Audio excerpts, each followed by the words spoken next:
कई बार दौरा मुलतवी होने के बाद आखिरकार वज़ीर-ए-आज़म मियां मोहम्मद शहबाज शरीफ तहसील प्रोआ में सैलाब से मुतासरा इलाकों गाँव चांदना और झोंक मस्सूखैल में पहुँचे।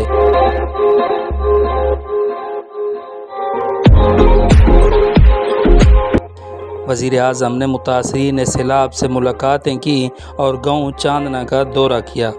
इस मौका पर उन्होंने सैलाब से मुकम्मल तौर पर मुनहदिम होने वाले मकानों के लिए 5 लाख रुपए, जबकि जुज़वी नुकसान वाले मकानों के लिए 2.5 लाख रुपए का ऐलान किया।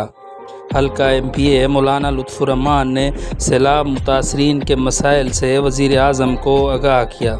वज़ीर-ए-आज़म के हमरा मौलाना फ़ज़ल रहमान भी मौजूद थे।